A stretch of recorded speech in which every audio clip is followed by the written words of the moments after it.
Hello friends, this is SP Singh and welcome to smarted everyday.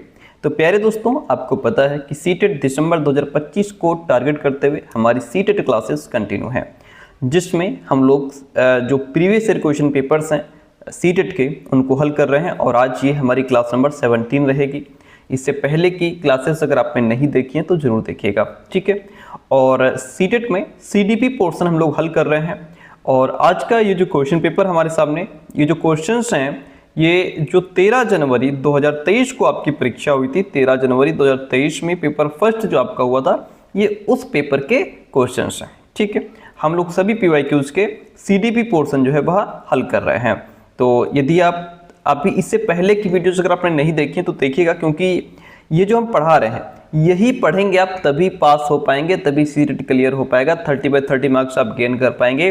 बाकी इधर उधर चाहे जितना पढ़ लो, कैसे पढ़ लो, नहीं पास हो पाओगे। चाहे 4 नहीं 6 बार एग्जाम दे दो, 10 बार दे दो।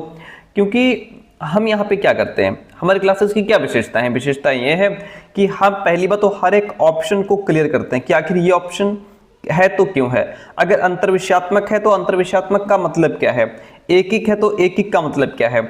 हर तरीके से मैं इसको समझाने का प्रयास करता हूं। आइए शुरू करते हैं। पहला क्वेश्चन आपके सामने क्वेश्चन कहता है कि निम्नलिखित में से कौन सा क्षेत्र बाल विकास का है? एकिक और अवैज्ञानिक, क्या ये क्षेत्र बाल विकास का है? निर्धारित और स्थिर, अंतर्विषयात्मक और गतिशील, या फिर अस्पष्ट और प्राचीन? देखिए, बाल विकास एकिक और अवैज्ञानिक नहीं है, यूनिटरी एंड नॉन साइंटिफिक नहीं है। एकिक भाई कोई जो डेवलपमेंट है, कोई एक सब्जेक्ट तक सीमित तो है नहीं। इसमें हम मनोविज्ञान का भी अध्ययन करना पड़ता है, एजुकेशन का अध्ययन करना पड़ता है, समाजशास्त्र का अध्ययन पड़ता है, बच्चे के सामाजिक परिवेश को समझने के लिए अलग अलग तरीके से। एक सब्जेक्ट तक ये सीमित नहीं है। दूसरी बात है, ये वैज्ञानिक है, अवैज्ञानिक नहीं है। वैज्ञानिक इसलिए है क्योंकि ये मनोवैज्ञानिकों के शोध पर, उन्होंने जो शोध करके हमको बताया, हम वो चीजें समझते हैं। जब जैसे जीन पियाजे, उन्होंने बताया कि किस किस स्टेज में, किस किस उम्र में बच्चा क्या क्या सीखता है, क्या क्या उसके अंदर विशेषताएं आ जाती हैं। वाइगोत्स्की ने बताया कि किस अवस्था में बच्चा कहां तक कैसे सीखेगा। तो ये सारी चीजें उन्होंने बताई हैं, ठीक है। निर्धारित और स्थिर नहीं, बाल विकास जो है ये निर्धारित नहीं है। डेवलपमेंट निर्धारित नहीं है, स्थिर नहीं है, फिक्स्ड नहीं है, क्योंकि ये तो निरंतर चलने वाली प्रक्रिया है। और दूसरी बात है कि बाल विकास में, डेवलपमेंट में बच्चे का, उसके जो व्यक्तिगत गुण हैं, उसके जो आनुवंशिकता प्लस पर्यावरण दोनों का प्रभाव पड़ता है, स्थिर नहीं है। भाई विकास तो ऐसी चीज है जो गर्भ से कब्र तक जाती है, वुम टू टोम्ब जाती है। गर्भ में जैसे ही बच्चा आया, डेवलपमेंट शुरू, जब तक कब्र तक नहीं पहुंच जाता उसके अंदर डेवलपमेंट होता ही रहता है। ये भी गलत हो गया। अंतर्विषयात्मक और गतिशील, ये बात बिल्कुल ठीक है कि जो बाल विकास है यह अंतर्विषयात्मक है और गतिशील है। अंतर्विषयात्मक का मतलब यहाँ पे क्या है? अंतर्विषयात्मक का मतलब होता है कि हमें बाल विकास को समझने के लिए एक नहीं कई सब्जेक्ट्स का अध्ययन करना पड़ता है। जैसे हमें इसको समझने के लिए मनोविज्ञान पढ़नी पड़ती है, साइकोलॉजी पढ़नी पड़ती है कि बालक कैसे सोचता है, कैसे समझता है, उसका व्यवहार क्या है। इन सब चीज़ों को समझने के लिए मनोविज्ञान पढ़नी पड़ती है। हमें एजुकेशन की जरूरत होती है, शिक्षा सब्जेक्ट पढ़ना पड़ता है कि बालक कैसे अधिगम करता है, उसका लर्निंग प्रोसेस क्या है। इसके लिए हमें एजुकेशन की जरूरत पड़ती है। हमें सोशियोलॉजी की जरूरत पड़ती है, हम समाजशास्त्र भी इसके लिए पढ़ते हैं, क्योंकि बच्चे का जो सोशल एटमॉस्फेयर है या बच्चे पर उसके परिवार का जो प्रभाव पड़ रहा है, उन सब चीजों को जानने के लिए हमें सोशियोलॉजी की जरूरत है। और तो और बाल विकास को पढ़ने के लिए हमें बायोलॉजी की भी जरूरत पड़ती है। बायोलॉजी के माध्यम से हम समझ पाते हैं कि बच्चे का मेंटल डेवलपमेंट, बच्चे का फिजिकल डेवलपमेंट कैसे हो रहा है, उसके अंदर जो हार्मोनल चेंज आ रहे हैं, हार्मोन्स चेंज हो रहे हैं, वो कैसे हो रहे हैं। इन सभी चीज़ों के लिए हमें बायोलॉजी पढ़नी पड़ती है। तो एक नहीं कई सब्जेक्ट्स इसमें हमें पढ़ने पड़ते हैं, इसलिए इसको अंतर्विषयात्मक कहा गया। ये गतिशील है, डायनामिक है, क्योंकि जो डेवलपमेंट है ये लगातार बदलने वाला प्रोसेस है ना। इसमें हर उम्र में बच्चे की नीड्स अलग होती हैं, क्षमताएं अलग होती हैं, उसका व्यवहार बदलता रहता है। है ना। और ये एक डायरेक्शन में आगे बढ़ने वाली प्रक्रिया है। जैसे बच्चा पहले गर्भावस्था में था, फिर शिशु अवस्था में आया, फिर बाल्यावस्था में आया, फिर किशोर अवस्था में आया, फिर युवावस्था में आया। इस तरीके से गतिशील प्रक्रिया है, जीवन पर्यंत चलने वाली प्रक्रिया है, स्थिर नहीं है। ठीक है, अस्पष्ट और प्राचीन नहीं है। अस्पष्ट का मतलब जो है कि जो चीज क्लियर ना हो। ठीक है, ये तो पूरा वेल डिफाइंड है भाई, इसको पूरी तरीके से डिफाइन किया गया है, अलग अलग स्टेजेस में इसको बांटा गया है। प्राचीन, प्राचीन का मतलब जो बहुत पुराना, जिसका कोई प्रयोग ना हो, लेकिन ये बहुत पुराना नहीं, ये तो मॉडर्न है। इस पे लगातार जो नए नए शोध होते रहते हैं वो इसमें ऐड होते रहते हैं। ठीक है, तो according to the question option number C आपका राइट हो जाएगा। बाल विकास इंटरडिसिप्लिनरी एंड डायनामिक है। ओके, आगे बढ़ते हैं, अगला प्रश्न लेते हैं। बड़ा बढ़िया प्रश्न है, कहता है बाल विकास की अवधि का सही क्रम कौन सा है। देखिए, पहले शिशु अवस्था आती है, नहीं, शिशु अवस्था से पहले गर्भावस्था आती है। ठीक है, इसलिए ये तो पहले ही कट गया। गर्भावस्था, जी हाँ बिल्कुल, गर्भावस्था के बाद डायरेक्ट बाल्यावस्था नहीं आती, गर्भावस्था के बाद शिशु अवस्था आती है, ये भी कट गया। गर्भावस्था ठीक है, शिशु अवस्था ठीक है, पूर्व बाल्यावस्था वेरी गुड, किशोरावस्था, मध्य बाल्यावस्था नहीं, पूर्व बाल्यावस्था के बाद मध्य बाल्यावस्था आएगी, उसके बाद किशोरावस्था आएगी, ये भी काट दो। गर्भावस्था ठीक है, शिशु अवस्था वेरी गुड, पूर्व बाल्यावस्था ठीक है, फिर मध्य बाल्यावस्था, फिर किशोरावस्था। ये डेवलपमेंट का सीक्वेंस सही है, option D is the right one. Next question आपके सामने बड़ा प्यारा सा प्रश्न, कहता है कि विकास प्रकृति एवं पालन पोषण के डैश का परिणाम है। देखिएगा, प्रकृति का मतलब यहाँ पे यह है कि बालक की अपनी जो आनुवंशिक विशेषताएं हैं, जो गुण उसको अपने पेरेंट्स से मिले हैं। ठीक है, आनुवंशिक और पालन पोषण, प्लस पालन पोषण का मतलब यहाँ पे यह है कि पर्यावरण का उस पर जो प्रभाव पड़ा, पर्यावरण। तो जो विकास है वो आनुवंशिक, बच्चे को जो आनुवंशिकता से गुण प्राप्त हुए हैं, प्लस बाहर का पर्यावरण, इन दोनों के बीच जब इंटरेक्शन होता है तब जो है बच्चे का प्रॉपर विकास हो पाता है। तो ये हो जाएगा अंतःक्रिया का परिणाम है। जो डेवलपमेंट है, जो विकास है, ये प्रकृति और पालन पोषण के अंतःक्रिया का परिणाम है। ठीक है, आनुवंशिक प्लस पर्यावरण। आनुवंशिक का मतलब यह है कि जैसे मान लीजिए बच्चे को जन्मजात गुण मिला सिंगिंग का, हमने पहले भी आपको उदाहरण दिया है कि बच्चे की सिंगिंग अच्छी है, उसको गाने में बड़ा इंटरेस्ट है और गाता बहुत बढ़िया है। ठीक है, ये उसको आनुवंशिकता से मिला गुण है, उसका जन्मजात गुण है ये। ठीक है, अब आगे चल करके यदि उसको सिंगिंग का माहौल ना मिले, एटमॉस्फेयर ना मिले, संगीत की कक्षाएं ना मिले, कोई सिखाने वाला ना मिले, तो क्या उसका ये जो सिंगिंग का गुण है, क्या ये अच्छी तरीके से डेवलप हो पाएगा? नहीं हो पाएगा। क्यों? क्योंकि उसको उस तरीके का माहौल नहीं मिला। गुण तो उसके अंदर था, विशेषता उसके अंदर थी, लेकिन उसको उस तरीके का माहौल नहीं मिला। यदि माहौल मिल जाता तो वो शायद एक बहुत बड़ा सिंगर बनता। ठीक है, लेकिन उसको माहौल नहीं मिला तो वो घर, जहां वो रहता है गांव घर में, वहीं रह गया, वो उसको कोई नहीं पहचान पाया। तो कहने का मतलब है कि जब आनुवंशिकता प्लस पर्यावरण के बीच इंटरेक्शन होता है तब बच्चे की सही गुण, तब बच्चे का सही गुण बाहर निकल करके आ पाता है। अब इसमें विसंबंधन का मतलब क्या होता है? संबंधन का मतलब होता है किसी चीज से संबंध टूट जाना, किसी चीज से संबंध टूटना। यहाँ पे टूट नहीं रहा, जुड़ रहा है। वियोजन का मतलब होता है अलगाव या विभाजन। यहाँ पे विभाजन नहीं है, यहाँ पे क्या है? यहाँ पे इंटरेक्शन है। ठीक है, स्वतंत्र कारक, क्या जो डेवलपमेंट है वो एक स्वतंत्र है? नहीं, स्वतंत्र नहीं है। इस पर कई सारे कारक हैं जिनका प्रभाव पड़ता है। बच्चे का आर्थिक कारक, सामाजिक कारक, उसका है ना पर्यावरणीय कारक, हर तरीके से सांस्कृतिक कारक, बहुत सारे कारकों का प्रभाव पड़ता है, इसलिए स्वतंत्र नहीं है। ऑप्शन सी राइट हो जाएगा। हम बढ़ेंगे नेक्स्ट प्रश्न की तरफ। अगला प्रश्न लीजिए भाई, क्या कहता है? जीन पियाजे के संज्ञानात्मक विकास के सिद्धांत के अनुसार अधिकांश बच्चे संतुलन, क्रमबद्धकरण और वर्गीकरण किस चरण में समझ लेते हैं? बच्चों के अंदर कंजर्वेशन का गुण, सीरिएशन का गुण और कैटेगराइजेशन, ये तीन गुण कब डेवलप हो जाते हैं? हमने आपको खूब समझाया है इसको। तो बच्चे के अंदर ये जो गुण है, जैसे चीज़ों को संतुलित करना, क्रमबद्ध करना, वर्गीकरण में लाना, ये गुण आते हैं बच्चे के अंदर मूर्त संज्ञानात्मक अवस्था में, कॉन्क्रीट ऑपरेशनल स्टेज में, जब बच्चा 7 से 11 साल का हो रहा होता है। ठीक है, यहाँ पे बच्चे के अंदर कंजर्वेशन का गुण जो बहुत इंपॉर्टेंट है, संरक्षण जिसको कहा गया है, है ना, इसका गुण आ जाता है। जैसे बालक तरल, लंबाई, भार इत्यादि के संरक्षण से संबंधित समस्याओं का समाधान करता पाया जाता है। कॉन्सेप्ट ऑफ कंजर्वेशन, जैसे बच्चा समझ जाता है कि मिट्टी का आकार बदल सकता है पर उसका आयतन नहीं बदलता, यानी कि जितनी मिट्टी ली गई है उसको जिस बर्तन में डालोगे वो उसी का आकार ले लेगी, मिट्टी कम ज़्यादा नहीं होगी। या फिर बर्तन बदल सकता है पर उसमें पानी की मात्रा उतनी ही रहेगी।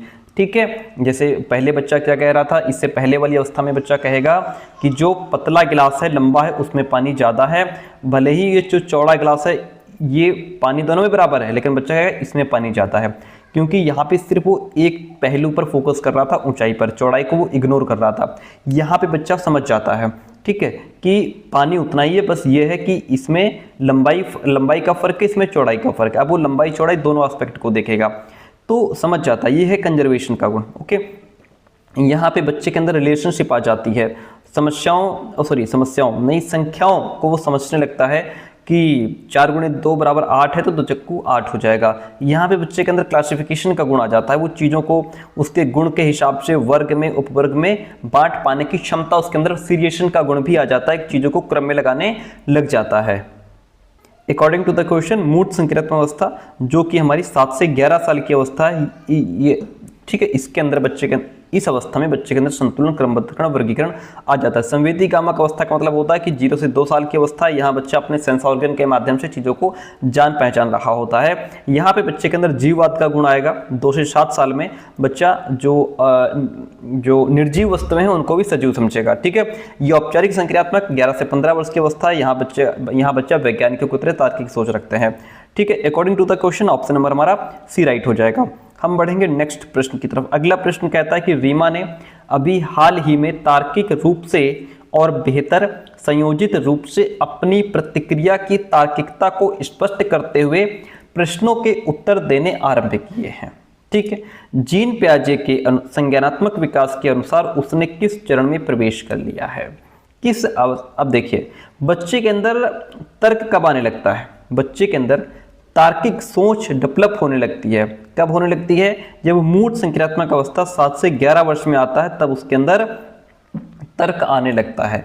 लेकिन यहाँ पे वो सिर्फ जो मूर्त चीजें हैं, जो कॉन्क्रीट चीजें हैं उसके सामने, ठीक है, उन्हीं को लेकर के वो तर्क कर सकता है और अपना रिस्पॉन्स दे सकता है। जो अब्स्ट्रैक्ट चीजें होती हैं, जो अमूर्त चीजें होती हैं, उनके बारे में वो तर्क करना शुरू करेगा जब वो औपचारिक संक्रियात्मक अवस्था में पहुंचेगा। तो तर्क को लेकर के, तार्किकता को लेकर के, लॉजिक को लेकर के आप इन दोनों में कंफ्यूज मत होइएगा। हालांकि बच्चे के अंदर लॉजिक यहाँ पे शुरू हो जाता है, यहाँ पे शुरू हो जाता है, लेकिन ये पूरी तरीके से इस स्टेज में डेवलप हो पाता है। यहाँ पे ये कह रहा है कि अभी हाल ही में उसने तार्किक रूप से और बेहतर संयोजित रूप से अपनी प्रतिक्रिया की तार्किकता को स्पष्ट करते हुए प्रश्नों के उत्तर देने आरंभ किए हैं। यानी कि अभी उसने तर्क करना आरंभ किया है, तर्क करना प्रारंभ किया है, शुरू किया है। तो वो हमारी मूर्त संक्रियात्मक अवस्था होगी, क्योंकि यहाँ से तर्क करने का जो प्रोसेस है, जो प्रक्रिया है, वो शुरू हो जाती है 7 से 11 साल में। ठीक है, यहाँ बच्चों के अंदर जो है बच्चा तर्क संगत, संगठित और लॉजिकल तरीके से रिस्पॉन्स देना शुरू कर देता है। ठीक है, इस चरण में जो बच्चे की सोच है वो व्यवस्थित और लॉजिक पर बेस्ड होती है, लेकिन ये अभी जैसा मैंने बताया कि ठोस चीजों तक ही लिमिटेड रहती है, अब्स्ट्रैक्ट यानी कि जो अमूर्त विचार है वहां तक नहीं पहुंच पाती। Okay, according to the question option number C right हो जाएगा। और अगला प्रश्न लीजिए कि बच्चे अधिक समझ और ज्ञान रखने वालों के साथ अंतःक्रिया करके सीखते हैं। अधिगम का ये सिद्धांत डैश के द्वारा दिए गए डैश सिद्धांत के दृष्टिकोण से सही है। किसने ऐसा सिद्धांत दिया है? कौन कहता है कि बच्चे अपने से ज़्यादा ज्ञान रखने वालों के साथ रह करके, उठ बैठ करके, वार्तालाप करके, इंटरेक्ट करके सीखते हैं? किसने कहा? लेवाइगोत्स्की ने कहा। लेवाइगोत्स्की कहते हैं, ठीक है, बच्चे अधिक समझ और ज्ञान रखने वालों के साथ, जो उनसे ज़्यादा समझ रखते हैं, उनसे ज़्यादा ज्ञान रखते हैं, घर में पेरेंट्स हो सकते हैं, आपके जो क्लास में जो आपसे सीनियर हैं वो हो सकते हैं। ठीक है, जब बच्चा उनके साथ अंतःक्रिया करता है, इंटरेक्ट होता है, ठीक है, तो अधिगम का ये सिद्धांत लेवाइगोत्स्की द्वारा दिए गए सामाजिक सांस्कृतिक सिद्धांत के दृष्टिकोण से सही है। तो लेवाइगोत्स्की ने ऐसा कहा है। ठीक है, जिसको कहते हैं MKO यानी कि मोर नॉलेजेबल अदर्स, जब बच्चा मोर नॉलेजेबल अदर्स, अपने से ज़्यादा ज्ञान रखने वाले के साथ इंटरेक्ट करता है तो बच्चा बेहतर सीखता है। ठीक है, और हम लोग ने यही सिखाया जाता है कि हमेशा अपने से ज़्यादा, जो आपसे ज़्यादा समझदार है, आपसे ज़्यादा ज्ञान रखता है, आपसे ज़्यादा, है ना, उसको सोच समझ आपसे कहीं ज़्यादा ऊपर है, तो उसके साथ रहने से आप पर उसका प्रभाव पड़ता है ना, और रहना भी चाहिए। तो MQ इसको कहते हैं, मोर नॉलेजेबल अदर्स। ये ठीक है, according to the question option right हो गया। जीन पियाजे ने संज्ञानात्मक विकास का सिद्धांत दिया है और सिगमंड फ्राइड ने व्यक्तित्व का मनोविश्लेषणात्मक सिद्धांत दिया है। BF स्किनर व्यवहारवादी है, लेकिन इन्होंने ऑपरेंट कंडीशनिंग थ्योरी दी है। ओके, चलिए इतनी बात होती है क्लियर। हम बढ़ते हैं नेक्स्ट प्रश्न की तरफ। अगला प्रश्न लीजिए, 7 नंबर क्वेश्चन कहता है, लेव वाइगोत्स्की के संज्ञानात्मक विकास के दृष्टिकोण से एक अध्यापक को क्या करना चाहिए।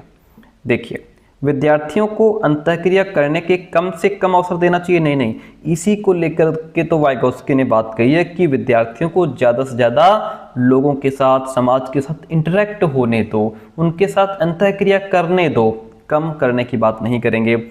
सांस्कृतिक दृष्टांतों का उपयोग बाधित करना चाहिए, क्या ये करना चाहिए? नहीं, सांस्कृतिक दृष्टांत का मतलब जो समाज संस्कृति से जो आप उदाहरण ले रहे हैं उनका उपयोग बाधित करना चाहिए? नहीं, उन उदाहरणों का आप प्रयोग करो। समाज के उदाहरण लीजिए, संस्कृति के उदाहरण लेकर के बच्चों को समझाइए। ठीक है, गलत है। विद्यार्थियों को उसके अभिष्टम गुण यानी कि उसकी जो बेस्ट क्वालिटीज है उसको प्राप्त करने में सहयोग देना चाहिए। ये बात सही है।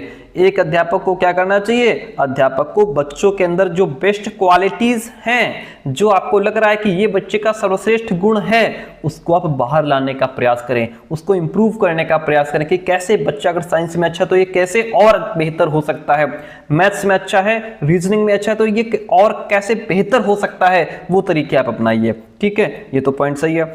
टीचर को क्या करना चाहिए? अधिगम को समृद्ध करने के लिए पुरस्कार और दंड हम कभी भी क्या करेंगे? हम इसको कभी भी इनहेंस करने की बात नहीं करेंगे। ठीक है, चलिए according to the question option C right हो जाता है। 8 नंबर क्वेश्चन लीजिए, कहता है जीन पियाजे और लॉरेंस कोहलबर्ग द्वारा प्रतिपादित सिद्धांतों के बारे में कौन सा कथन सही है? देखिए, दोनों के बारे में एक स्टेटमेंट कौन सा सही है? दोनों ने ही वयस्कों में संज्ञानात्मक विकास के सिद्धांत का प्रतिपादन किया। नहीं, गलत बात है। जीन पियाजे ने संज्ञानात्मक विकास का सिद्धांत दिया है, लॉरेंस कोहलबर्ग ने नैतिक विकास का सिद्धांत दिया है भाई। ठीक है, दोनों के ही सिद्धांतों में विकास के 8 प्रतिरूप हैं। नहीं, जीन पियाजे ने 4 दिए हैं और क्या कहते हैं, कोहलबर्ग ने 6 दिए हैं। काट दो इसको। दोनों के ही सिद्धांत विकास के मध्य बाल्यावस्था चरण तक सीमित हैं, ये भी गलत है। दोनों सिद्धांत अवस्थाओं को प्रतिपादित करते हैं, ये बात बिल्कुल ठीक है। दोनों सिद्धांत अवस्थाओं को, अवस्था मतलब जैसे जीन पियाजे ने बच्चों के डेवलपमेंट की 4 अवस्थाएं बताई हैं, ठीक है, और कोहलबर्ग ने बच्चे के लिए 6 चरण बताए हैं। कोहलबर्ग ने बताए हैं 3 लेवल और 6 स्टेजेस बताई हैं, 6 स्टेजेस। तो दोनों का जो सिद्धांत है वो अवस्थाओं को प्रतिपादित करता है, इसलिए ऑप्शन डी राइट हो जाएगा। अगला प्रश्न, अच्छा ये जो जीन पियाजे, लॉरेंस कोहलबर्ग और वाइगोत्स्की, तीनों की थ्योरी अभी हमने रिसेंटली जल्दी ही कराई है। नहीं आपने देखी है तो देखिएगा, क्योंकि उनके बिना आप इन वीडियोस को या क्लासेस क्वेश्चंस को आप हल नहीं कर पाएंगे। एक ऐसी कक्षा जहां विद्यार्थियों को जोड़ेदार, प्रस्तुत कार्य, समूह कार्य और चर्चाओं में भाग लेने के लिए प्रोत्साहित किया जाता है, उन कक्षाओं की क्या विशेषता है? कक्षा कैसी है? वहां पे विद्यार्थियों को जोड़ेदार, यानी कि 2 तुम यहाँ बैठो, तुम 2 लोग यहाँ बैठो, तुम 2 लोग यहाँ बैठो, तुम 2 यहाँ बैठो, ऐसे जोड़े में बैठा दिया गया है। समूह कार्य दिया गया है, यानी ग्रुप में काम कर रहे हैं, 4-5 लोगों का ग्रुप ये है, 4-5 का ग्रुप ये है, 4 का ग्रुप ये है, 5-6 लोगों का ग्रुप ये है, तो ऐसे ग्रुप में बैठा दिया गया है। ठीक है, और क्या हो रहा है? और डिस्कशन हो रहा है, डिबेट्स हो रही हैं, उनमें बच्चे पार्टिसिपेट कर रहे हैं, प्रोत्साहित किया जाता है। तो उन कक्षाओं की क्या विशेषता है? वो निष्क्रिय अधिगम नहीं, यहाँ बच्चा एक्टिव होकर के लर्न कर रहा है। ये सक्रिय अधिगम है, जहां बच्चा खुद सीख रहा है, ग्रुप में सीख रहा है, एक दूसरे के साथ सीख रहा है। इसको कोलैबोरेटिव लर्निंग कहा जाता है, सहयोगात्मक अधिगम कहा जाता है, जिसमें बच्चा एक दूसरे से सीखता है, एक दूसरे के साथ रह करके इंटरेक्ट करके सीखता है। ठीक है, ये रोट मेमोराइजेशन नहीं है, यहाँ पे निर्देशित आधारित अधिगम नहीं है कि जिसमें टीचर सिर्फ इंस्ट्रक्शन दे रहा हो, टीचर सिर्फ निर्देश दे रहा हो, बच्चे उसके हिसाब से काम नहीं कर रहे हैं, बच्चे ग्रुप में सीख रहे हैं, है ना, एक दूसरे से मिलकर के डिबेट्स में, डिस्कशन में सीख रहे हैं, तो इसको कहते हैं सहयोगात्मक अधिगम। ओके, चलिए, और ये कॉन्सेप्ट वाइगोत्स्की का है। अगला पॉइंट लीजिए, दूसरों की मनोदशा, यानी कि आप दूसरे का मूड क्या है ना, उसकी मनोदशा क्या है, दूसरे की प्रेरणा मोटिवेशन और दूसरे की इच्छाएं उनको पहचान लेते हैं और समुचित रूप से उनके प्रति प्रतिक्रिया करना किसी बुद्धिमत्ता की विशेषता है। ये अंतःव्यक्तिगत है, इंट्रापर्सनल है, गतिशीलात्मक काइनेस्थेटिक इंटेलिजेंस है, अंतर्वैयक्तिक है या प्रकृतिवादी है। तो ये जो बुद्धि का कॉन्सेप्ट है ये किसने दिया है? हावर्ड गार्डनर ने, जो मल्टीपल इंटेलिजेंस थ्योरी दी है। ये क्वेश्चन वहीं से लिया गया है। जब व्यक्ति दूसरे की भावनाओं को बहुत जल्दी समझ लेता है, उसके विचारों को समझ लेता है, क्या मनोदशा है, क्या उसका मोटिवेशन उसके पीछे है, क्या उसका इरादा है, जब वो दूसरों को अच्छी तरीके से समझता है तो इसको कहते हैं इंटरपर्सनल। क्या कहते हैं? इसको कहते हैं इंटरपर्सनल, यानी कि अंतर व्यक्तिगत बुद्धि कहते हैं इसको, ठीक है। यानी कि उसके अंदर इंटरपर्सनल इंटेलिजेंस ज्यादा है, तभी वो दूसरों को अच्छे से समझ पाता है। कुछ लोग होते हैं कि चेहरा बहुत जल्दी पढ़ लेते हैं कि तुम क्या चाहते हो, है ना, क्या तुम्हारी इच्छा है। इसमें होते हैं, जैसे आपका व्यापारी हो गया, आपका व्यापारी, ठीक है, आप उसके पास कोई सामान लेने जाते हो, कपड़े की दुकान पे जाते हो, वो समझ जाता है कि इसको कैसा कपड़ा चाहिए, क्या ये मांग रहा है, क्या ढूंढ रहा है ना, उसी तरीके की चीजें वो आपको दिखाता है, बड़ा जल्दी सामने वाले को पकड़ लेता है वो। उसके अंदर इंटरपर्सनल इंटेलिजेंस अच्छी होती है। दूसरे जो आपके कैरियर काउंसलर्स होते हैं, आपको आपके कैरियर से संबंधित सलाह देने वाले, वो भी समझ जाते हैं कि आप किस चीज में इंटरेस्ट रखते हो, क्या आपके लिए बेहतर है, तो उनके अंदर ये इंटरपर्सनल इंटेलिजेंस पाई जाती है। अब ये है इंट्रापर्सनल। इंट्रापर्सनल का मतलब होता है अंतः व्यक्तिगत, यानी कि अपने खुद की भावनाओं को, अपनी खुद की इच्छाओं को, सोच को समझने की क्षमता, अपनी सोच को समझने की क्षमता, मैं कौन हूं, मेरी इमोशंस क्या है, मेरी इच्छा क्या है, इसको कहते हैं इंट्रापर्सनल, कि आप अपने आप को अच्छे से समझ पा रहे हो। बॉडीली काइनेस्थेटिक इंटेलिजेंस का मतलब है कि जैसे जिसमें व्यक्ति अपनी बॉडी पर फुल कंट्रोल कर पाता है, जैसे प्लेयर्स, खिलाड़ी देख रहे हो फील्डिंग करते टाइम, क्रिकेटर फील्डिंग करते टाइम कैसे एकदम कूद करके और बॉल पकड़ के नीचे गिर जाते हैं। हम लोग गिर जाएं तो बिखर जाएं, हमारी हड्डियां बिखर जाएं, लेकिन उनका कहीं कुछ भी नहीं होता है, क्योंकि उनका अपनी बॉडी पर फुल कंट्रोल रहता है, ठीक है। ये तो हो गया। नेचुरलिस्टिक, यानी कि जो लोग जिनके अंदर नेचुरलिस्टिक इंटेलिजेंस होती है, वो प्रकृति को बहुत अच्छे से समझते हैं, प्रकृति के बीच रहना पसंद करते हैं, पेड़ पौधे, जीव जंतु, पशु पक्षियों के प्रति संवेदनशीलता बहुत होती है उनकी, ठीक है। अकॉर्डिंग टू द क्वेश्चन हम इंटरपर्सनल के साथ में चले जाएंगे। अगला प्रश्न लीजिए भाई, कि भाषा और विचार के बारे में क्या सही है। देखिए, भाषा और विचार को लेकर के अक्सर विद्यार्थी क्वेश्चन को गलत कर देते हैं, इसको समझिए। कहता है कि यह एक दूसरे से स्वतंत्र रहकर विकसित होते हैं। नहीं, एक दूसरे से स्वतंत्र नहीं है, स्वतंत्र नहीं है, बल्कि आपस में गहराई से जुड़े हुए हैं। हम जैसा सोचते हैं वैसा ही बोलते हैं, अपने जो थॉट्स हैं, जो विचार चल रहे हैं, उन्हीं को तो हम भाषा के माध्यम से प्रकट करते हैं। और कभी कभी तो हमारी लैंग्वेज, भाषा हमारे सोचने के तरीके को भी बदल देती है। इसलिए क्या है, ये स्वतंत्र नहीं है। यह एक दूसरे को प्रभावित करने के लिए असंख्य तरीकों से अंतःक्रिया करते हैं। ये बात बिल्कुल ठीक है, असंख्य तरीके से एक दूसरे को प्रभावित करते हैं। विचार भाषा को आकार देने का काम करते हैं और भाषा विचारों को सही डायरेक्शन देती है, जिसको हम टू वे इंटरेक्शन कहते हैं। अब देखिए, सोच को हमारी भाषा प्रभावित करती है। अगर कोई बच्चा है, मान लीजिए कोई बच्चा है, उसने एक नया शब्द सीखा ईमानदारी का, उसने एक नया शब्द सीखा ईमानदारी का, उसने शब्द तो सीख लिया, भाषा तो उसने सीख ली, लेकिन अब वो उसको समझने के लिए उस पर विचार विमर्श करने लगता है, सोचने लगता है कि आखिर इसका मतलब क्या है। जैसे हम लोग बहुत सारे शब्द जान जाते हैं, लेकिन उसका मतलब हमको नहीं पता होता है, फिर हम उस पर विचार करते हैं कि यार ये शब्द हमने देखा है, इसका शब्द का क्या मतलब होगा, फिर उसको यहाँ ढूंढते हैं, वहाँ ढूंढते हैं, इसका मतलब क्या है, कहाँ प्रयोग होता है, तो वो फिर हमारे अंदर विचार चलने लगता है। भाषा पहले आ गई, फिर हम विचार वो चलने लगता है उसको समझने के लिए, ठीक है। जो चीज जो हमारे दिमाग में पहले शब्द नहीं था, वो शब्द हमने सीखा, अब उस पर हम विचार कर रहे हैं। तो ये विचार और भाषा दोनों एक दूसरे को बहुत जटिल तरीके से प्रभावित कर रहे हैं, ठीक है। ये बात क्लियर समझ के, तो एक दूसरे को प्रभावित करते हैं, असंख्य तरीकों से एक दूसरे से जुड़े हुए हैं। अब जैसे वाइगोत्स्की क्या कहते हैं, वाइगोत्स्की कहते हैं कि शुरुआत में भाषा और विचार दोनों अलग अलग होते हैं। वाइगोत्स्की कहते हैं कि भाषा और विचार ये शुरुआत में अलग अलग होते हैं, लेकिन धीरे धीरे बच्चा भाषा के जरिए सोचने लगता है, जिसे हम इनर स्पीच कहते हैं, कि जैसा बच्चा पहले बोल रहा होता है ना, अपने कान को एक सही डायरेक्शन दे रहा होता है, लेकिन बाद में धीरे धीरे क्या करता है कि वही भाषा उसके दिमाग में चलने लगती है। ठीक है, तो शुरुआत में अलग अलग होते हैं, बाद में दोनों एक हो जाते हैं। ठीक है, जो भाषा है वो विचार का माध्यम बन जाती है। According to the question option B right हो जाएगा। शिक्षार्थी के सामाजिक संदर्भों द्वारा प्रभावित नहीं होते, बिल्कुल प्रभावित होते हैं। जैसा सामाजिक संदर्भ है उसी हिसाब से बच्चा भाषा सीखता है। दोनों ही वंशानुक्रम से नहीं परंतु पर्यावरणीय कारकों से प्रभावित होते हैं। ऐसा भी नहीं है, वंशानुक्रम का भी प्रभाव पड़ता है। जहाँ जहाँ वंशानुक्रम और पर्यावरण की बात आएगी, अगर ये दोनों साथ हैं तभी ऑप्शन सही होगा, नहीं तो गलत हो जाएगा। ठीक है, अगर निगेटिव क्वेश्चन नहीं है तब। ऑप्शन बी यहाँ पे राइट हो गया। अगला प्रश्न लीजिए, कहता है प्रवीण के माता पिता जानबूझकर घरेलू कार्यों के अप्रातिनिधिक स्वरूपों में संलग्न रहते हैं।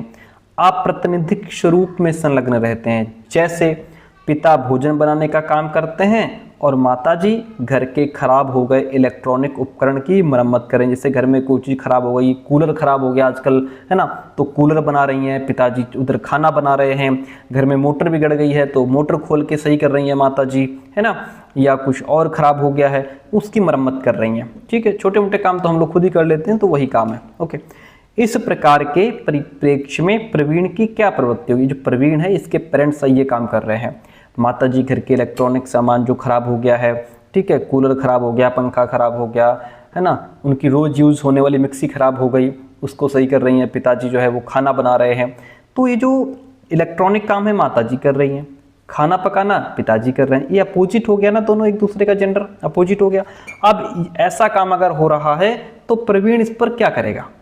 जेंडर रूढ़िबद्ध विभेदीकरण का समर्थन करेगा, जेंडर स्टीरियोटाइप को बढ़ावा देगा, या फिर जेंडर रूढ़िबद्ध धारणाओं पर प्रश्न करेगा, जेंडर स्कीमा का समर्थन करेगा, या जेंडर नामांकन के अनुकूल व्यवहार करेगा? क्या करेगा? देखिए यहाँ पे जेंडर रूढ़िबद्ध धारणाओं पर प्रश्न करेगा। वो प्रश्न करने का मतलब है कि जैसे जब कोई भी व्यक्ति समाज में जो भी पारंपरिक जेंडर जो भी प्रचलित है, पारंपरिक जेंडर भूमिका, उसको स्वीकार करने के बजाय उस पर सोच विचार करेगा। यहाँ पर ऐसी धारणाओं पर, जेंडर रूढ़िबद्ध धारणाओं पर प्रश्न करेगा। प्रश्न करने का मतलब जो भी हमारे समाज में प्रचलित जो भी पारंपरिक जेंडर भूमिकाएं हैं कि लड़के ये काम करेंगे, लड़कियां ये काम करेंगी, ये जो जेंडर रोल्स फिट किए गए हैं इनको एक्सेप्ट नहीं करेगा वो, इसके बजाय उन पर सोच विचार करेगा, उन्हें चैलेंज करेगा और वो कैसे सही है कैसे गलत है इस पर वो सवाल उठाएगा। ठीक है, अब जैसे यहाँ पे प्रवीण के जो पिताजी हैं वो भोजन पका रहे हैं, जो कि पारंपरिक रूप से माताजी का काम माना जाता है कि माताजी खाना पकाएं, इलेक्ट्रॉनिक काम पिताजी करें। लेकिन प्रवीण की जो माँ है वो इलेक्ट्रॉनिक सामानों की मरम्मत कर रही हैं, जो आमतौर पर पिता का काम है।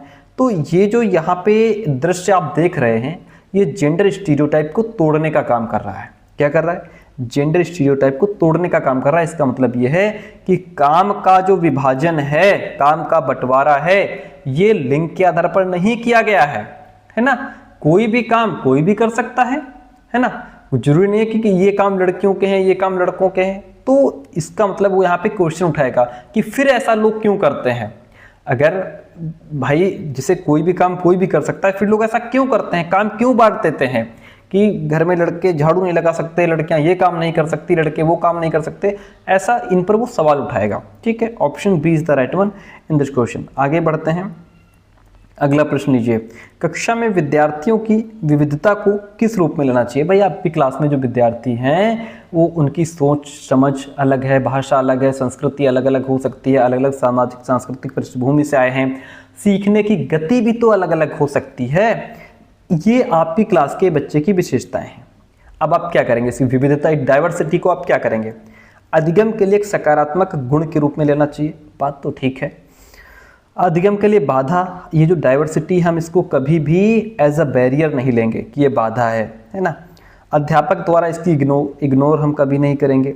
सभी के लिए समता सृजित करने हेतु इसे सीमित कर देना चाहिए, हम इसको मिनिमाइज नहीं करेंगे। ठीक है, क्या होगा अगर क्लास में डाइवर्सिटी है, अलग अलग समाज सभ्यता संस्कृति अलग अलग सोच वाले बच्चे हैं, तो हमें क्या करना चाहिए? हमें ये एक सकारात्मक गुण के रूप में लेना चाहिए, क्योंकि इससे क्या होता है कि जो टीचर है उसको अलग अलग तरीके से पढ़ाने का मौका मिलेगा कि भाई जो तेज सीख रहे हैं उनको अलग तरीके से पढ़ा रहे हैं, स्लो सीख रहे हैं उनको अलग तरीके से पढ़ा रहे हैं, ठीक है। कोई एक तरीके से नहीं समझ रहा उसको दूसरा तरीका अपना रहे हैं। जो बालक है ना वो भी एक दूसरे से उनको सीखने का मौका मिलता है। भाई हिंदू परिवार के बच्चे हैं, ठीक है, वो मुस्लिम जो बच्चे हैं उनके त्योहारों के बारे में, उनके रीति रिवाज को समझ रहे हैं, मुस्लिम हिंदू के त्योहार रीति रिवाज को समझ रहे हैं, ठीक है।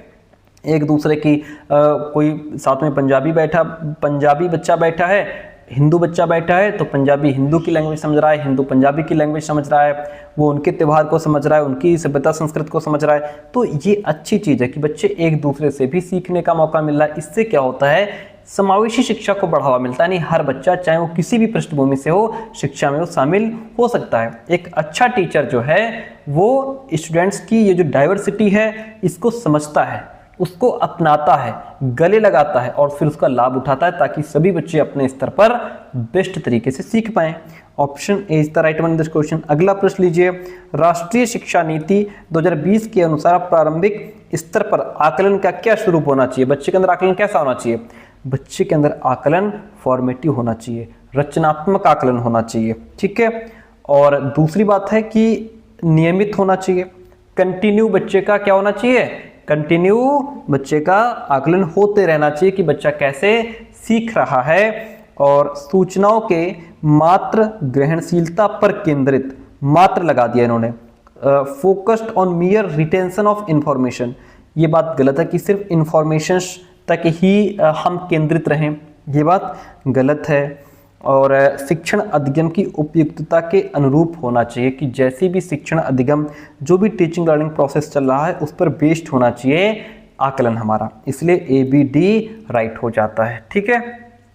ये कोई इन्फॉर्मेशन सिर्फ जानकारी की याददाश्त तक सीमित नहीं होना चाहिए, बल्कि आकलन का उद्देश्य है कि बच्चों की सोच, समझ, क्रिएटिविटी, प्रॉब्लम सॉल्विंग स्किल, इन सभी चीज़ों का मापन होना चाहिए, इसलिए A B D option right हो जाते हैं।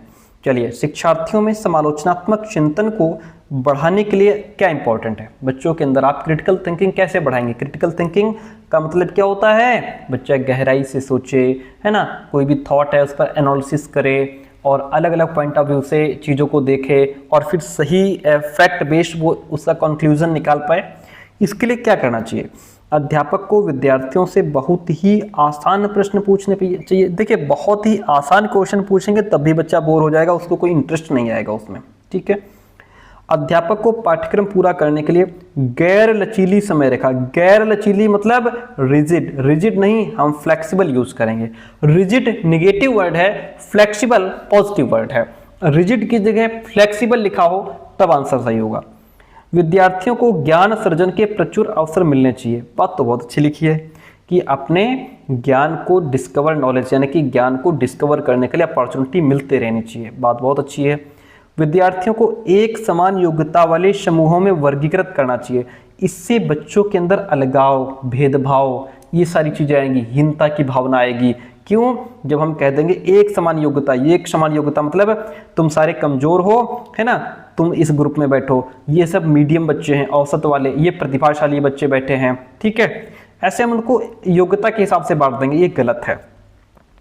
तो अकॉर्डिंग टू द क्वेश्चन में विद्यार्थियों को ज्ञान सर्जन के प्रचुर अवसर दिया जाना चाहिए। बच्चे अपने नॉलेज को डिस्कवर करें, ठीक है, बच्चा स्वयं डिस्कवर करे, क्वेश्चन पूछे और समस्याओं को हल करने की कोशिश करें और जो भी यानी कि नॉलेज को कंस्ट्रक्ट करें। जब उन्हें नॉलेज कंस्ट्रक्शन यानी ज्ञान सृजन के अवसर दिए जाते हैं, जैसे कोई प्रोजेक्ट बना रहे हैं, डिबेट्स कर रहे हैं, डिस्कशन कर रहे हैं, या जैसे जो और भी जैसे लैब में काम कर रहे हैं, जब बच्चा नॉलेज यानी कि लर्न बाय डूइंग करके सीखता है तो उसके अंदर क्रिटिकल थिंकिंग डेवलप होती है।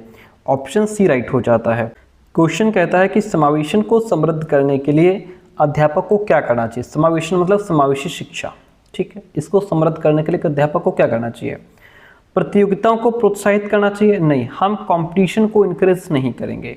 अध्यापक केंद्रित शिक्षण शास्त्र, जो टीचर सेंटर्ड पेडागोजी होती है, ये भी गलत है, क्योंकि टीचर सेंटर्ड में जो टीचर है वही सेंटर में होता है। जैसा टीचर कह रहा है, जैसा वो पढ़ा रहा है, बच्चे को वैसा पढ़ना होगा। बच्चा यहाँ पे मात्र सिर्फ एक श्रोता बन करके बैठा रहता है, टीचर को सुनता रहता है। बच्चा पैसिव होता है इसमें, तो बच्चा जहां बच्चा एक्टिव नहीं है वहां फिर वो चीज खराब है, बेकार है। व्यक्तिगत ये जो इंडिविजुअल डिफरेंस है इसको हम इग्नोर नहीं मारेंगे, ठीक है, ये पॉजिटिव है, सकारात्मक चीज है हमारे लिए।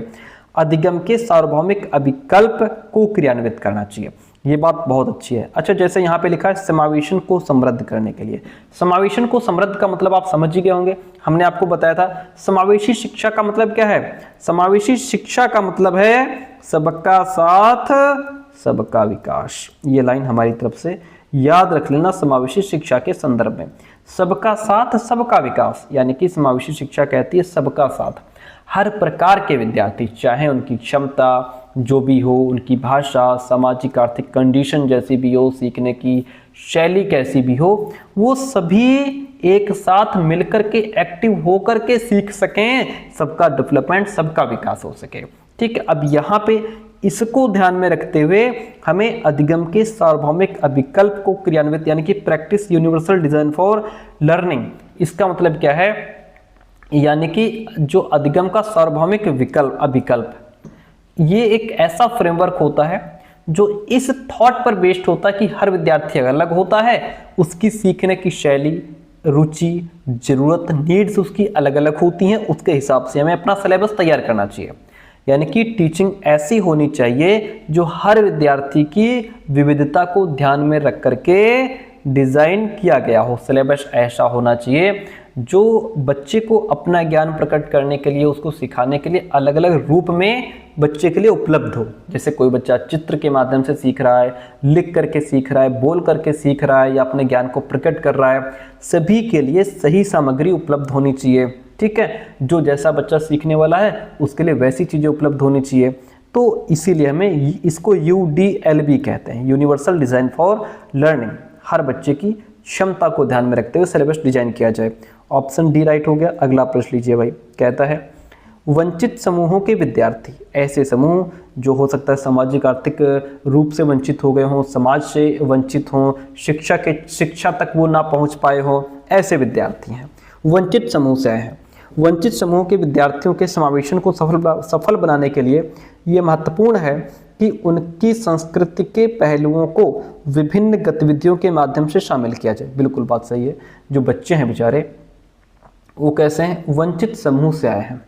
ये सही है। क्यों सही है? क्योंकि जब छात्रों की सांस्कृतिक पहचान, कह रहा है कि उनकी संस्कृति के पहलुओं को विभिन्न गतिविधियों के माध्यम से शामिल किया जाए। एक तो पहले ही सामाजिक रूप से पिछड़े हुए हैं, आर्थिक रूप से पिछड़े हैं, शिक्षा के क्षेत्र में पिछड़े, तो जब वो आपकी क्लास में आए तो आप जो उनकी संस्कृति है उसको अपनाओ, है ना। जैसे उनकी जो भी संस्कृति है उसको अपने क्लासरूम की एक्टिविटीज में शामिल करो। जैसे उनके त्यौहार की बात हो रही है, उनकी भाषा को आप अपना रहे हैं, उनके कल्चर को, सभ्यता को आप अपना रहे हैं। इससे क्या होगा? वो अपने आप को वहाँ पे इंक्लूड महसूस करेंगे। क्या करेंगे? अपने आप को वो यहाँ पे इंक्लूड, कि हम भी इसमें शामिल हैं, इस एक्टिविटीज़ में हम भी इम्पॉर्टेंट हैं, हम भी अपना एक वजूद रखते हैं, यहाँ पे हमारी भी बात हो रही है, हम भी इम्पॉर्टेंस रखते हैं इनके लिए, ठीक है। तो वहां से तो वंचित हैं, लेकिन यहाँ पे अपने आप को वो वंचित महसूस नहीं करेंगे, यहाँ पे अपने आप को जुड़ा हुआ महसूस करेंगे, इंक्लूडेड और एक्सेप्टेड महसूस करेंगे, ठीक है। इससे क्या होगा? समावेशी शिक्षा जो है वो इम्प्रूव होती है, ठीक है। हमें बच्चों के सांस्कृतिक पहलुओं को यहाँ पे ध्यान में रखना है, एक्टिविटीज में शामिल करना है। अपनेपन का बोध, जहां बच्चे को अपनेपन का बोध होता है कि यहाँ मेरा भी कोई अपना है, टीचर से खुल करके वो क्वेश्चन कर सकता है, टीचर से खुल करके बात कर सकता है, टीचर क्वेश्चन पूछता है, बच्चे आंसर दे रहे हैं, बच्चे क्वेश्चन पूछते हैं, टीचर बहुत अच्छे समझा रहा है, एक दूसरे से जहां सब मिलकर के रहते हैं वहां उसका दिमाग खुला रहता है और वो सीखने के लिए मोटिवेट होता है, उसके अंदर कोई भय, डर, चिंता नहीं होती है। तो ये बात बहुत अच्छी लिखी है, क्योंकि जब कोई छात्र खुद को कक्षा में अपने जैसा फील करता है, यानी उसे लगता है कि ये जगह उसके लिए ठीक है, सही है, तो क्या होता है? उसमें सीखने की एक प्रेरणा आ जाती है और वो सक्रिय होकर के उसमें और ज़्यादा पार्टिसिपेट करता है। तो ये जो ऑप्शन है इसमें ठीक लिखा है। RA को एक्सप्लेन भी कर रहा है, क्योंकि यहाँ यही बात कह रहा है कि संस्कृत के पहलुओं को आप अपनाएंगे बच्चा अपने आप को उसमें शामिल महसूस करेगा, और जब अपनेपन का बोध रखेगा तो वो मोटिवेट होगा। आई और आर दोनों सही हैं, आर ए की सही व्याख्या कर रहा है। प्रकाशिक सहायक सामग्री और अनुकूलन जैसे कि फॉन्ट का बड़ा आकार यानी कि शब्दों का बड़ा आकार, आवर्धक सामग्री आदि कौन से विद्यार्थियों के समावेशन के लिए विशेष रूप से महत्वपूर्ण है? प्रकाशिक सहायक सामग्री ऐसी सामग्री जो जिनमें प्रकाश डालने पर या लाइट में वो चीज़ें बढ़िया चमकती हैं, दिखाई देती हैं, ठीक है। और अनुकूलन जैसे कि फॉन्ट का बड़ा आकार, और बच्चों के सामने आप शब्दों का बड़ा बड़ा आकार रख रहे हैं या बड़े बड़े शब्द लिख रहे हैं ब्लैक बोर्ड पे, ठीक है। आवर्धक सामग्री जो ऑप्टिकल एड्स होते हैं, ठीक है, ये सब किसके लिए होते हैं? दृष्टि की आंशिक क्षति। हाँ, ये बात सही है कि अगर किसी बच्चे को अगर थोड़ी बहुत देखने में उसको प्रॉब्लम है, तो जब उसके सामने हम बढ़िया लाइट वाली सामग्री रखते हैं या बड़े बड़े अक्षर अगर होते हैं तो वो देख लेता है, क्योंकि उसको देखने में थोड़ी दिक्कत है, तो वो उसको देख करके पढ़ लेगा। श्रवण बाधित का मतलब यहाँ पे है नहीं, देखने की बात हो रही है। संवेदी बाधित भी नहीं है, क्योंकि उसको देखने में थोड़ी दिक्कत है, ऐसा नहीं कि आँख कान नाक या कोई और सेंस ऑर्गन उसका जो है एक्टिव ना हो, ऐसी भी नहीं है। दृष्टि की समग्र कुल क्षति, अगर बच्चे का टोटल लॉस ऑफ साइट हो जाएगा तो फिर उसके लिए ना कोई जो है लाइटनिंग वाली चीज़ कोई काम आएगी, ना तो आकार फॉन्ट का चाहे शब्दों का जितना बड़ा आकार रख लो कोई मतलब नहीं बनता है। अगर दृष्टि की आंशिक क्षति हुई है, पार्शियल लॉस हुआ है साइट का, तब ये चीज़ें काम आती हैं। ऑप्शन ए राइट हो जाता है। क्वेश्चन कहता है कि स्वलीनता विकार से जूझ रहे विद्यार्थी, स्वलीनता मतलब ASD जिसको हम ऑटिज्म स्पेक्ट्रम डिसऑर्डर कहते हैं, इससे जूझ रहे विद्यार्थियों की प्रायः कौन सी दृढ़ सामर्थ्यता होती है? कैरी स्ट्रेंथ ऑफ, मतलब ऑटिज्म से जो पीड़ित बच्चे हैं उनके अंदर कौन सी ऐसी चीज होती है जो वो बहुत अच्छे से कर पाते हैं? विवरणों के प्रति सजगता या ध्यान देना, ये बात ठीक है, क्योंकि इसका मतलब ये है कि विवरण, जो भी विवरण है, पेइंग अटेंशन टू डिटेल्स, अगर हम किसी चीज़ को बहुत डिटेल में छोटी छोटी शब्दों में छोटे छोटे वाक्यों में अगर बताते हैं तो बच्चा इन पर ध्यान देता है, मतलब छोटी छोटी बातों या चीज़ों पर बहुत ध्यान देते हैं, ठीक है। क्यों? क्योंकि ऑटिज्म से जो ग्रसित बच्चा है उसको भले ही समाज के साथ बातचीत करने में कम्युनिकेशन प्रॉब्लम उसको होती है, अपनी इमोशंस को वो प्रकट कर नहीं पाते, इन सब चीज़ों में दिक्कत होती है, उसको भावनाओं को प्रकट नहीं कर पाते, कम्युनिकेशन में दिक्कत होती है, एक कार्य से दूसरे कार्य की ओर आसानी से ये जा नहीं पाते, यानी कि इनके डेली रूटीन में अगर थोड़ा सा भी बदलाव कर दो तो इनके लिए कॉम्प्लिकेटेड हो जाता है। लेकिन अक्सर ये छोटी छोटी बातों को गहराई से देख सकते हैं, किसी चीज़ के नियम क्या है या उसका पैटर्न क्या है उसको ये जल्दी पकड़ सकते हैं, बहुत ध्यान से कोई काम कर सकते हैं, तो ये बात ठीक है। इस चीज़ के लिए बड़ा दृढ़ सामर्थ्यता इनके अंदर होती है, ठीक है। ये यानी कि दृढ़ सामर्थ्यता का मतलब कि कुछ काम ऐसे होते हैं जिनको ये बहुत अच्छे से कर सकते हैं, जैसे कि विवरण के प्रति सजगता होती है। ऑप्शन ए राइट हो जाएगा। अगला क्वेश्चन कहता है कि कक्षा में जब भी सवाल प्रस्तुत किया जाता है, राखी उस सवाल के लिए अनेक नवाचारी समाधान प्रस्तुत करती। बहुत बढ़िया बात है, आपने क्वेश्चन रखा, बच्चे ने, राखी ने क्या किया, उस सवाल के कई सारे आंसर आपके सामने रख दिए। ये राखी के किस पक्ष की ओर संकेत करता है? देखिए, किस पक्ष की ओर संकेत करता है? विशेष प्रतिभा वाली विद्यार्थी, हाँ बात तो ठीक है, अगर विशेष प्रतिभा वाला विद्यार्थी है तभी वो एक क्वेश्चन के कई सारे सॉल्यूशन दे देगा और उसके तो नए नए विचार प्रस्तुत कर देगा, ठीक है। औसत एवरेज बच्चा ऐसा नहीं कर पाएगा, या अवधारणात्मक स्पष्टता की कमी, यदि उसके अंदर लैक ऑफ कॉन्सेप्चुअल क्लैरिटी है तब भी वो ऐसा नहीं कर सकता। ओवर कॉन्फिडेंट बच्चा भी ऐसा नहीं कर पाएगा कि इनोवेटिव आइडियाज़ दे या सही सॉल्यूशन दे, ओवर कॉन्फिडेंट तो गलती कर जाते हैं, ठीक है। विशेष प्रतिभा वाली विद्यार्थी है तभी वो अनेक नवाचारी समाधान यानी कि नए नए आइडियाज़, नए नए विचार, नए नए सॉल्यूशन क्वेश्चंस के रख देती है सामने, ठीक है। ऑप्शन ए राइट हो जाता है। अगला प्रश्न लीजिए भाई, कहता है कि अध्यापक को ऐसी शिक्षण शास्त्रीय प्रविधियों यानी कि ऐसे टीचिंग मेथड्स और विषय वस्तु का चयन करना चाहिए, ऐसा टॉपिक, ऐसा सब्जेक्ट, ऐसे कंटेंट का चयन करना चाहिए जो विद्यार्थियों में नवीन ज्ञान के सृजन यानी कि नए ज्ञान को बच्चा क्रिएट कर पाए, सृजन कर पाए, और उच्च क्रमणीय कौशलों को समृद्ध करने का काम करती है। बात तो ठीक है, क्योंकि अध्यापक को ऐसी विधियां अपनानी चाहिए जो बच्चों को सोचने के लिए, समझने के लिए और नया ज्ञान क्रिएट करने में हेल्प करें। बिल्कुल ठीक बात है भाई। बच्चों में नवीन ज्ञान के सृजन और उसका व्याख्या करने की योग्यता होती है। बिल्कुल सही बात है। जीन पियाजे ने कहा है बच्चे नन्हे वैज्ञानिक हैं, वो अपने ज्ञान के निर्माता खुद हैं। ठीक है, अपने अनुभवों के आधार पर ज्ञान का निर्माण करते हैं। ठीक है, तो आर भी सही है, क्योंकि बच्चों में क्षमता होती है कि वो नया ज्ञान बनाएं, उसे समझाएं। ठीक है, दूसरी बात, अब ए और आर दोनों सही हो गए। आर ए की सही व्याख्या कर रहा है, क्योंकि बच्चों की क्षमता है, अध्यापक को सही विधियां अपनाने के लिए प्रेरित करती है। ठीक है, option A is the right one in this question. अगला प्रश्न लीजिए, कहता है 14 वर्षीय माया एक युवा चित्रकार के वीडियो यूट्यूब पर देख करके पेंटिंग करना सीख रही है। वो यूट्यूब पर वीडियो देख करके पेंटिंग करना सीख रही है। वो इस बात में विश्वास रखती है कि वह पेंटिंग करने की क्षमता रखती है। उसे पता है कि मैं पेंटिंग करने की क्षमता मेरे अंदर है, मैं पेंटिंग करने की क्षमता रखती हूँ, अगर मैं वीडियोज देखूंगी तो सीख जाऊंगी। ठीक है, और एक्टिव होकर के प्रक्रियाओं का अनुसरण करती है। एक्टिव होकर के जैसे जैसे वो एक्टिविटीज अंदर कर रहा है वीडियो में पेंटिंग करते समय, उसको फॉलो कर रही है। माया के अधिगम को यहाँ पे क्या कहा जाएगा? वो सहयोगात्मक अधिगम कर रही है? नहीं, सहयोगात्मक अधिगम वहां पे होता है जहां बालक दूसरे से मिलकर के एक दूसरे के साथ सीखता है।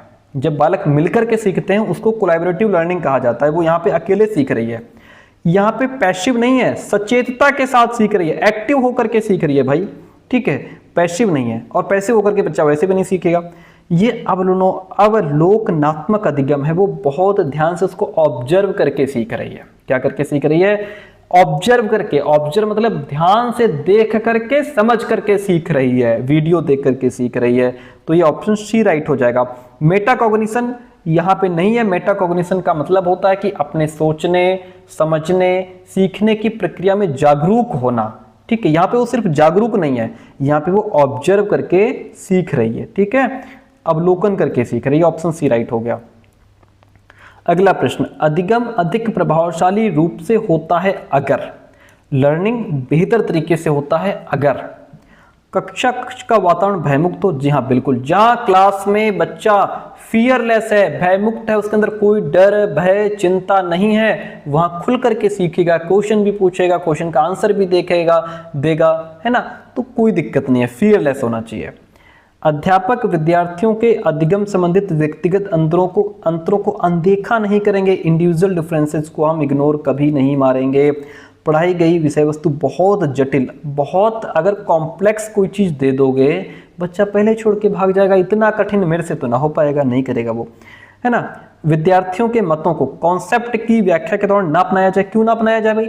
आप कोई भी कॉन्सेप्ट, कोई भी टॉपिक पढ़ा रहे हो, यदि उसको लेकर के बच्चा अपना कोई विचार दे रहा है तो हमें उसके विचार को सुनना चाहिए, उसको एक्सेप्ट करना चाहिए, उसको वहां पे महत्व देना चाहिए। ये नहीं कि आप उसको क्या करें, अन्ना अपनाएं, हम अपनाएंगे उसको। ठीक है, तो यहाँ पे बच्चा तभी बेहतर सीखेगा जब कक्षा का वातावरण भय मुक्त होगा, फियरलेस होगा। ठीक है, option A is the right one in this question. आगे बढ़ते हैं, चलिए। अच्छा प्यारे दोस्तों, इसके बाद हमारी एक क्लास आएगी जिसमें यूपी टेट के 2011 से लेकर के 2022 तक जितने पेपर हुए हैं उनके सभी के सीडीपी क्वेश्चंस हम लोग हल करेंगे। टोटल क्वेश्चंस बने हैं 300, हमने टाइप करवा दिए हैं, सारी स्लाइड बन गई हैं, तैयार है मटेरियल, बस उसको क्लास कंप्लीट करके हम उसको आप तक पहुंचाना है। ठीक है, कल तक आ जाएगी वीडियो जिसमें 300 क्वेश्चंस होंगे। यूपी टेट के सारे पीवाईक्यू उसमें ऐड कर दिए हैं हमने, जिसका सिर्फ सीडीपी पोर्शन हम लोग हल करेंगे। तो उसके लिए आप एक्टिव रहिएगा, कल शाम 6 बजे वीडियो उसकी आ जाएगी, इसको ध्यान रखिएगा। ठीक है, जो यूपी टेट के बच्चे हैं उनके लिए भी हेल्पफुल, उनके लिए तो है ही क्योंकि यूपी टेट के ही पीवाईक्यूज हैं। जो सीटेट के बच्चे हैं उनके लिए भी हेल्पफुल है क्योंकि उसमें हमने सिर्फ सीडीपी पोर्शन ही हल किया है, सीडीपी के ही 300 क्वेश्चन है वो। ठीक है, चलिए। अच्छा, उसको हम इतना डीप में नहीं समझाएंगे, इतना डीप में इसलिए क्योंकि 300 क्वेश्चन है, यहाँ तो 30 क्वेश्चन में 1-1.5 घंटा लग जाता है। 300 क्वेश्चन में थोड़ा बस फास्ट चलेंगे और बेहतर तरीके से आपको समझा देंगे। निम्नलिखित में से किसे विद्यार्थियों में समृद्ध करना चाहिए? विद्यार्थियों में कौन सी चीज बढ़ानी चाहिए? रट्टाफिकेशन नहीं, क्रिटिकल थिंकिंग बढ़ाना चाहिए। फंक्शनल फिक्सनेस, किसी भी काम की जड़ता, यानी कि कोई काम एक ही तरीके से हो सकता है, नहीं भैया कई तरीके से हो सकता है। अभी सारी कन्वर्जेंट थिंकिंग नहीं, हम बच्चों के अंदर डाइवर्जेंट थिंकिंग बढ़ाएंगे, जिसमें बच्चा अलग अलग तरीके से सोचता है, सीखता है। बच्चों के अंदर क्रिटिकल थिंकिंग बढ़ाएंगे हम, समालोचनात्मक चिंतन, जहां बच्चा चीज़ों को गहराई से जाने समझे। वह कौन सी समस्या समाधान प्रक्रिया है, प्रॉब्लम सॉल्विंग प्रोसेस कौन सा है, जिसमें हम निर्धारित यानी कि फिक्स्ड स्टेप बाय स्टेप विधि का अनुसरण किया जाता है, उसे अनुरूपी सोच। क्या वो एनालॉजिकल थिंकिंग है? नहीं, एनालॉजिकल थिंकिंग में तो कोई एक प्रॉब्लम हम अब हल कर रहे हैं तो इसी से रिलेटेड जो पहले हमने प्रॉब्लम हल की थी उसका दोनों में समानता देखते हैं, तो फिर हम इसी प्रॉब्लम को उसके हिसाब से हल करने का प्रयास करते हैं। यानी कि समस्या के समाधान के लिए किसी दूसरी समस्या के समानता का उपयोग करना एनालॉजिकल थिंकिंग कहलाता है। ये तो यहाँ पे है नहीं है, यहाँ पे तो स्टेप बाय स्टेप की बात हो रही है। क्या ये अनुमानी है? नहीं नहीं, यहाँ पे कोई अनुमान नहीं लगाया जा रहा।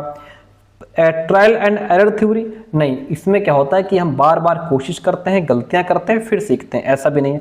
ये कलन विधि है डियर फ्रेंड। क्या है कलन विधि? इसमें एक निश्चित निर्धारित चरण दर चरण विधि जिसे फॉलो करके समाधान तक पहुंचा जाता है। स्टेप बाय स्टेप हम चलते हैं तभी प्रॉब्लम का सॉल्यूशन हमें मिल पाता है। अगला प्रश्न 26 नंबर क्वेश्चन, निम्नलिखित में से कौन से कथन अधिगम के लिए आकलन के संबंध में सही है? अगर आप अधिगम के लिए आकलन कर रहे हैं तो उसके लिए कौन सी चीज सही है? देखिएगा, भय पैदा करके नहीं, डर पैदा करके, ये तो यहीं से गलत हो गया। भय हम पैदा नहीं करेंगे। विद्यार्थियों के अधिगम के बारे में जानने के लिए त्रुटियों को एक अवसर के रूप में लेना चाहिए, ये बात बिल्कुल ठीक है। बच्चे ने जो गलतियां की हैं वहां से हमको एक अपॉर्चुनिटी मिल रही है ये जानने की कि आखिर बच्चा कहाँ गलती करता है, कौन सी चीज उसके समझ में नहीं आ रही है ना। हम बच्चे को वहां से समझ पाते हैं, तो एक गलतियां जो है वो एक अपॉर्चुनिटी है टीचर के लिए कि टीचर समझ पाए बच्चे कहाँ गलती कर रहे हैं, कौन सी चीज नहीं समझ पा रहा है। ठीक है, बहुत अच्छी बात है, इसका तो हम प्रयोग करेंगे। सहपाठी आकलन का प्रयोग एक दूसरे को प्रतिक्रिया देने के लिए किया जा सकता है, ये भी बात ठीक है। यहाँ पीयर असेसमेंट होता है कि एक बच्चा दूसरे बच्चे की अगर वो पढ़ा रहा है तो उसमें कहाँ मिस्टेक्स हैं, क्या गलतियां हैं, उसको फीडबैक दे रहा है। ठीक है, ये भी अच्छी चीज है। विद्यार्थियों द्वारा की गई त्रुटियों के प्रतिरूपों के प्रति अध्यापक को सजग होना चाहिए, ये भी ठीक है कि जहां जहां बच्चा गलती कर रहा है टीचर उसके लिए एक्टिव हो। ठीक है, तो यहाँ पे पहला गलत है, भय पैदा नहीं करेंगे, बाकी सेकंड थर्ड फोर्थ सही है। सेकंड थर्ड फोर्थ ऑप्शन सही हो जाता है। अगला प्रश्न लीजिए, कहता है कि विद्यालयों को सीखने की प्रक्रिया में भावनात्मक पहलू को ध्यान में रखना और पोषित करना चाहिए, ये बात सही है। हमें बच्चों का जो इमोशनल साइड है वो भी ध्यान में रखना चाहिए, बच्चे इमोशनली कैसा फील कर रहे हैं उसको भी हमें ध्यान में रखना है। ठीक है, बच्चे के अंदर डर तो नहीं है, भय तो नहीं है, चिंता तो नहीं है, बच्चा दुखी तो नहीं है। ठीक है, इस सब चीज़ों को हमें ध्यान रखना चाहिए। भावनाएं संज्ञान से अलग नहीं हैं, क्योंकि इमोशंस और कॉग्निशन दोनों जुड़े हुए हैं। इमोशनली अच्छा फील कर रहे हो तभी दिमाग लगा पाओगे, इमोशनली अच्छा फील नहीं कर रहे हो तो पढ़ा हुआ भी भूल जाओगे। दोनों आपस में जुड़े हुए हैं, अलग नहीं है। ए और आर दोनों सही हैं। आर की सही व्याख्या करता है, व्याख्या इसलिए कर रहा है क्योंकि भावनाएं संज्ञान से अलग नहीं है जो तुम इसके इमोशनल पहलू पर ध्यान नहीं दोगे, ये दोनों जुड़े हुए हैं, इसलिए टीचर को इमोशनल पहलू पर भी ध्यान देना चाहिए। ऑप्शन ए राइट हो जाएगा। आगे बढ़ते हैं, इमोशनल और कॉग्निशन दोनों को बहुत डीप में हमने समझाया भी है पहले। निम्नलिखित में से कौन सा कारक अधिगम के लिए आंतरिक अभिप्रेरणा को संचालित करता है? इसमें आंतरिक अभिप्रेरणा क्या है? पुरस्कार, ये तो बाहरी है, हमें कोई बाहर से कोई हमें इनाम देगा तो हम काम करेंगे। ये दंड पनिशमेंट, डंडे के डर से चैप्टर याद कर रहे हो, क्वेश्चन याद कर रहे हो, बाहरी प्रेरणा है। हाँ, अगर आपको इंटरेस्ट है किसी चीज में, पढ़ रहे हो अपने मन से ध्यान लगा करके, अपनी क्यूरियोसिटी के जरिए उसको पढ़ रहे हो तुम, है ना, तब वो इंटरेस्ट क्या है? ये आंतरिक अभिप्रेरणा है, हमारा इंटरेस्ट है उसमें, हमारी रुचि है, हम सेटिस्फैक्शन के लिए उसको पढ़ रहे हैं, अपनी आत्मसंतुष्टि के लिए। प्रशंसा, सिर्फ प्रशंसा की चाह अगर आपके अंदर है तो वो भी बाहरी हो जाएगा। इंटरेस्ट आंतरिक अभिप्रेरणा का उदाहरण है। आज का सेकंड लास्ट क्वेश्चन आपके सामने, निम्नलिखित में से कौन से अधिगम को प्रभावित करने वाले परिवेशीय कारक हैं और व्यक्तिगत कारक नहीं है? परिवेशीय कारक, इन्वायरमेंटल फैक्टर। इन्वायरमेंटल फैक्टर वो होते हैं जो बाहर के वातावरण से संबंधित होते हैं, जैसे कि टीचिंग लर्निंग मटेरियल, है ना, शिक्षण के साधन कौन कौन से हैं, कक्षा का वातावरण कैसा है, वो बाहरी होते हैं। ठीक है, आंतरिक जैसे कि बच्चे का जो व्यक्ति के अंदर होते हैं, जैसे उसका समझ का स्तर, ये क्या है, ये इसको व्यक्तिगत पर्सनल फैक्टर कहते हैं। ठीक है, भावनात्मक, बच्चा इमोशनली कैसा फील कर रहा है। ठीक है, सीखने के लिए उसकी आंतरिक अभिप्रेरणा कैसी है, ये सब चीज़ें व्यक्तिगत हैं। ठीक है, इन्वायरमेंटल फैक्टर पूछ रहा है, शिक्षण अधिगम सामग्री, ये इन्वायरमेंटल फैक्टर है। और यदि मान लीजिए आप सीटेट का एग्जाम दे रहे हैं या यूपीटेट का एग्जाम दे रहे हैं और उसके लिए आप एसएसटी सब्जेक्ट है आपका, तो आप हमारे नोट्स ले सकते हैं। हमने एसएसटी का कंप्लीट नोट्स बनाए हुए हैं। ठीक है, इस नंबर पे व्हाट्सएप करके नोट्स ले लीजिएगा, बहुत हेल्पफुल। चैप्टर वाइज चैप्टर हमने इसमें PYQ ऐड किए हुए हैं और 250 क्वेश्चन अलग से पेडागोजी आपको दे रहे हैं। निम्नलिखित में से कौन सा अधिगम के लिए बाधक बन सकता है, फ्लेक्सिबल पाठचर्या, नहीं, लचीली पाठचर्या। लचीली पाठचर्या का मतलब जो बच्चा जैसा है उसके हिसाब से आप उसके लिए पाठचर्या अपनाओ, ये अच्छी चीज़ है। रिजिड नेगेटिव है, फ्लेक्सिबल पॉजिटिव है। अधिगम के लिए बहुसंवेदी उपागम, ये भी अच्छी चीज़ है कि आप मल्टीपल सेंसरी अप्रोच का यूज़ कर रहे हो कि बच्चा देख करके भी सीखे, सुन करके भी सीखे, है ना, देखना सुनना, जीभ स्वाद हो गया, है ना, और यानी कि जहाँ हम एक से ज़्यादा इंद्रियों का प्रयोग करते हैं, देख भी रहे हैं, सुन भी रहे हैं, लिख भी रहे हैं, समझ भी रहे हैं, तो वो चीज़ होनी चाहिए। ये बाधा नहीं है, ये भी बाधा नहीं है, ये भी बाधा नहीं है। बाधा क्या है, विद्यार्थियों का एक समान योग्यता के आधार पर समूहीकरण करना, ये क्या है, ये बाधा हो जाएगी कि आप एक समान योग्यता के आधार पर ग्रुप में बांट दे रहे हो, है ना, कि सारे कमज़ोर बच्चे इधर बैठेंगे, एवरेज बच्चे इधर बैठेंगे और प्रतिभाशाली बच्चे इधर बैठेंगे। तो ये क्या है, आपने एक समान योग्यता के आधार पर ग्रुप में बांट दिया। इससे बच्चे के अंदर क्या होगा, हीन भावना पैदा होगी। बच्चा अपने आप को क्या महसूस करेगा, अलग थलग महसूस करेगा, है ना, ये गलत बात है। अध्यापक द्वारा रचनावादी शिक्षण शास्त्रीय प्रविधियों का प्रयोग, ये बाधा नहीं है, ये तो अच्छी चीज़ है। बाधा क्या है कि आपने एक समान योग्यता के आधार पर उनको बांट दिया है। ठीक है, तो इस तरीके से ऑप्शन सी राइट हो जाता है।